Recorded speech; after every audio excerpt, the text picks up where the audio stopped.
Joyce, estamos aguardando você. Aí, acenou, visualizar.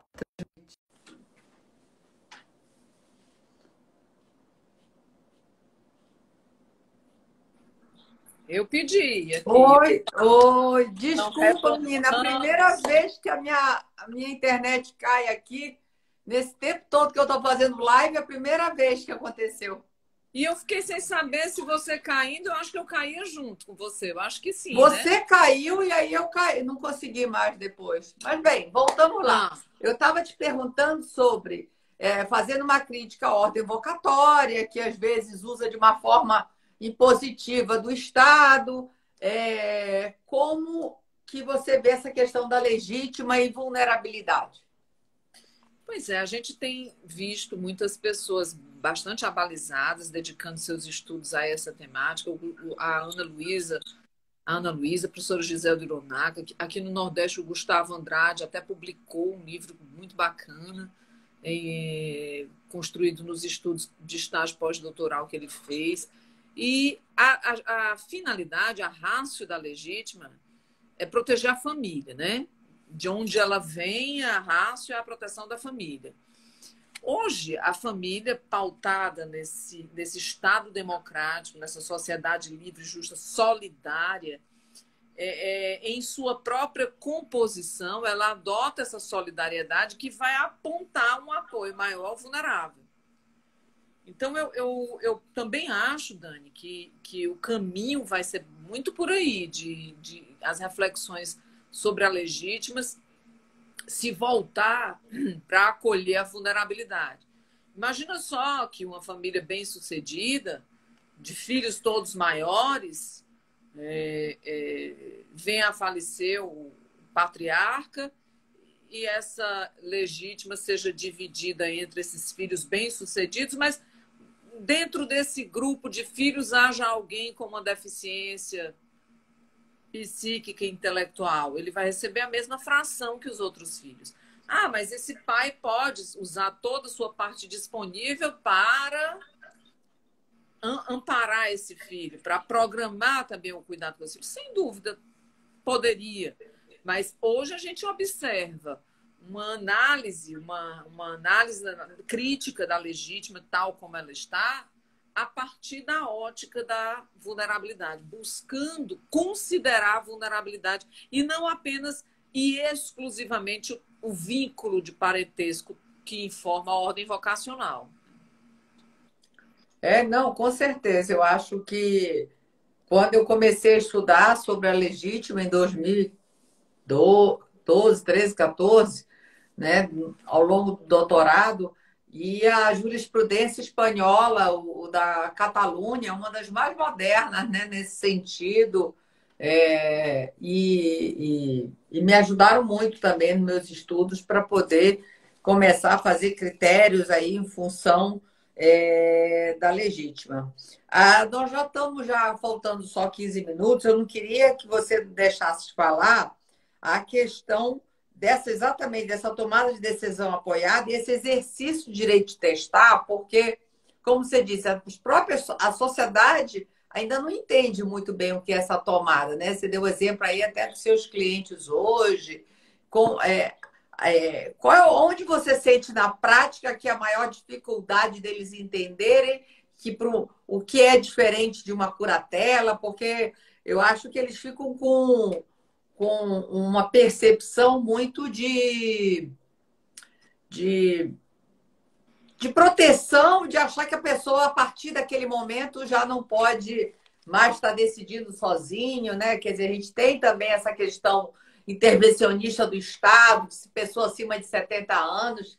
Minha mãe entrou em faculdade com 61 anos.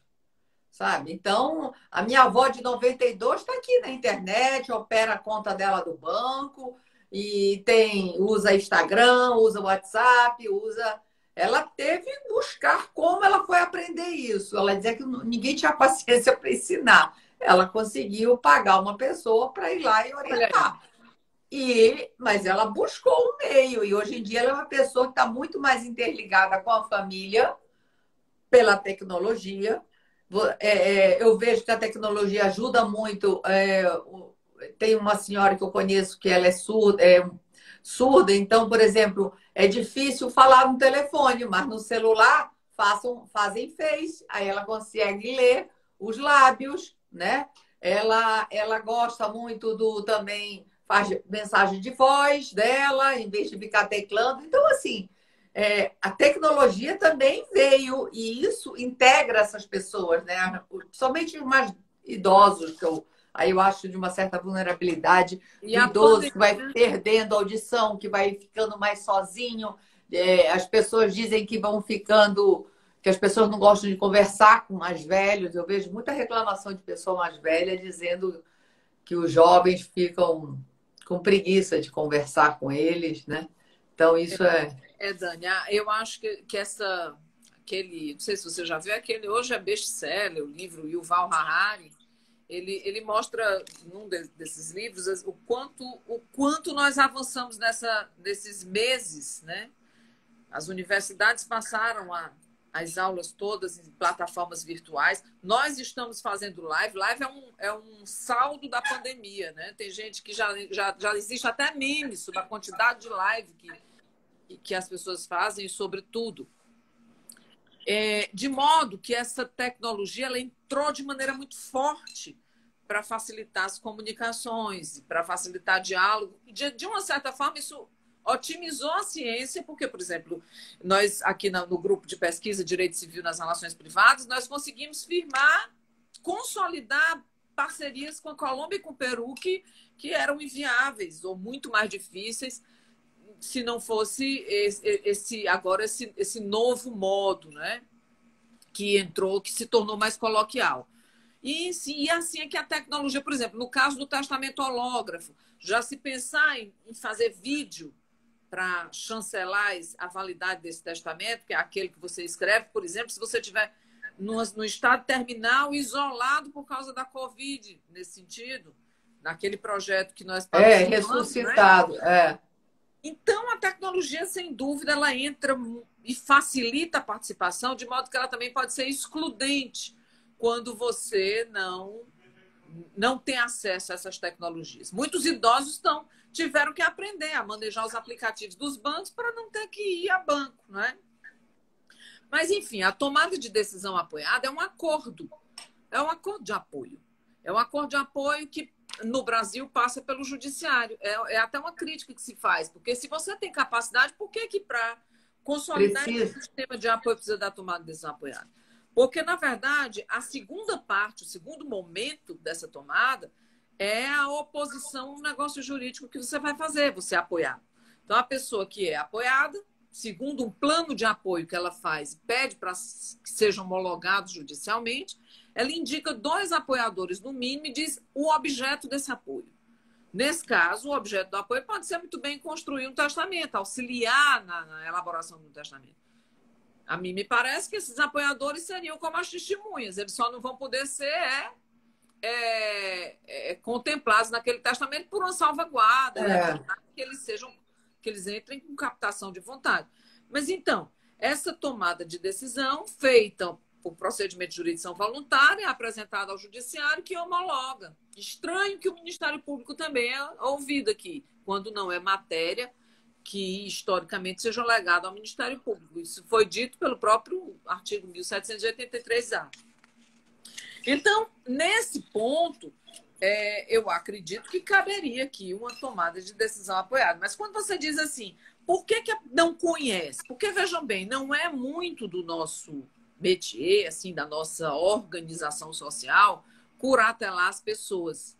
Em geral, curatela quem já tem deficiência psíquica ou intelectual. E isso é quase que automático. A pessoa completa 18 anos já vai fazendo, tomando essa providência. Às vezes até nem esquece aquele artigo, acho que é 1591 do Código, que diz: aplicam-se as normas relativas à guarda e alimentos aos filhos maiores incapazes. Só que com a mudança do EPD, não tem mais filho maior e incapaz, né? Eles são capazes.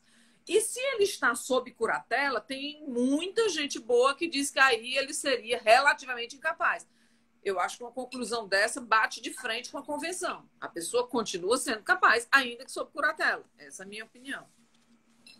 No entanto, se ela não tem compreensão para certos atos, ela não tem como fazer, e aí a curatela vai entrar como um remédio de apoio para realizar certos atos excepcionalmente. Como nós não temos outras medidas de apoio, só temos ou a tomada de decisão apoiada ou a curatela, é o caso da gente, numa leitura ampliada, usar a curatela como uma forma de apoio médio ao mais longo, mas sempre tendo em mente que a própria legislação fala que é medida extraordinária, né? Não é assim de qualquer modo, né? Agora, Não, o que eu observo é que quando a pessoa que tem uma vida ativa vai sofrer alguma doença degenerativa ou de perda gradual da cognição, ela normalmente ela faz, ou às vezes até tem dificuldade de mobilidade, ela faz uso de procuração. Só que no nosso caso, na Catalunha pode fazer uma procuração judicial. No nosso caso, o artigo, acho que é 682 ou é 681, vai dizer que é caso de extinção da procuração a mudança de status. Será que eu só mudo o status se eu sofrer uma interdição? Porque o artigo, para mim, isso é uma coisa que eu tenho refletido. Se eu não tenho condição de manifestar a minha vontade, já não é mais caso de procuração, já é o caso de eu estar sob uma curatela.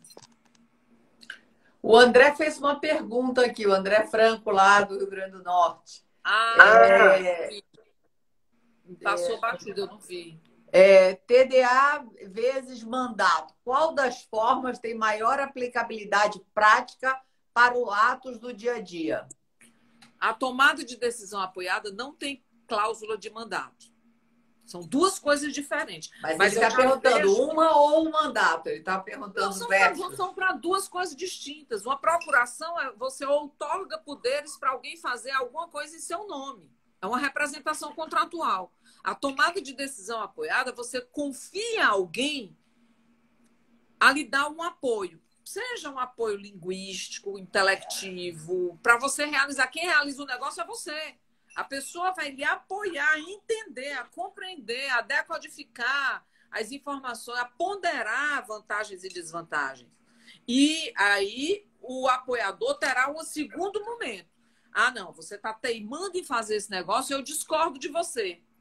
Então eu vou ao juiz que homologou essa tomada de decisão apoiada e vou opor a que você não venha fazer esse negócio. Aí o apoiador se apresenta judicialmente, né, obviamente de acordo com o Código de Processo Civil, para dizer que, na qualidade de apoiador, ele se opõe à realização daquele negócio jurídico tal, objeto do apoio, pelo apoiado, porque identifica que aquele negócio trará severos prejuízos para o apoiado. Aí o Ministério Público vai ser ouvido, aí o juiz vai decidir e, muito provavelmente, vai restringir a capacidade para aquele negócio jurídico. Então, não é uma coisa e outra. Pode ser até que, num plano macro, alguém bote cláusula de mandato misturada aí, mas não seria a técnica da tomada de decisão apoiada. Não, entendi. Bem, eu tô com medo, não sei se salvou, se não salvou, porque caiu. De qualquer forma, como é o nosso prazo aí de 1 hora, aí já tem um tempo, se você quiser ir fazendo suas considerações, alguma questão nesse sentido de qual é algum posicionamento da ideia central do seu artigo, acho que a gente... do artigo é defender a capacidade testamentária da pessoa com deficiência intelectual quando ela não está sob curatela e compreende os efeitos desse ato. Se ela estiver sob curatela, é de se observar o que diz a sentença, para saber se a possibilidade de testar está fora dos poderes da restrição. De todo modo, Eu volto aqui com o apoio da Rose Venceslau a dizer que se o pródigo não é impedido de testar quando está curatelado, tampouco poderia ser a pessoa com deficiência quando ela tem compreensão sobre o que significa esse ato.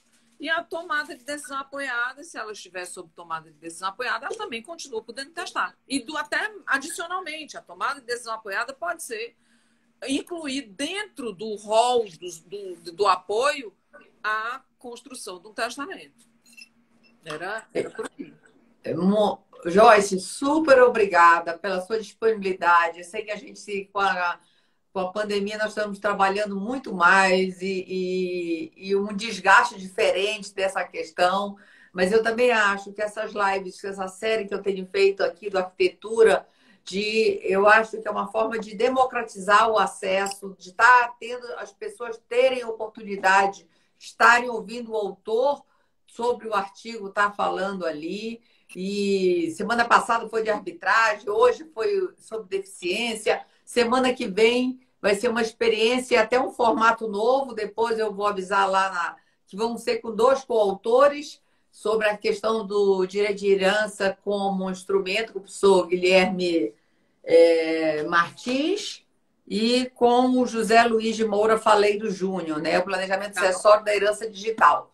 Vai ser num outro horário, a gente vai fazer um teste também, porque agora as atividades voltaram com mais constância e a gente vai começar a ver. Mas o projeto continua, porque são vários autores, daqui a pouco já emenda no tomo 2, e aí a gente continua com esse intuito de dar maior acessibilidade e as pessoas ouvirem no próprio autor o que quis dizer e dentro desse entendimento. Muito obrigada, Joyce. Obrigada. Desculpa aí o problema da internet, mas às vezes a gente fica sujeito a essas instabilidades. Queria aproveitar e convidar para o congresso agora, que vai ter quinta e sexta, dia 23 e 24, o primeiro congresso da Arquitetura do Planejamento Sucessório, né, com grandes autores e que estou convidando a todos vocês. Joyce. Deixa eu fazer um comercial? Pode? 19 de agosto é o lançamento do nosso livro Gênero, Autonomia e Vulnerabilidade. 19 de agosto, 26 de agosto e 2 de setembro. Nós já temos até confirmada a presença do ministro Fachin. Ai, que maravilha. E sabe o horário, Joyce? 19 horas e vai ser nós vamos divulgar em sistema de webinar, mas vai ficar gravado no canal do YouTube da editora. Da editora Foco. O livro é Gênero, Autonomia e Vulnerabilidade. Maravilha, estou lá dentro. E você está comigo também. Pois um beijo grande. Tudo de bom. Um beijo, gente. Obrigada a todos que estão aí participando. Desculpa o problema técnico hoje. Vou tentar salvar pelo menos esse restinho aqui. Tá bom? Beijão. Beijo. Tchau.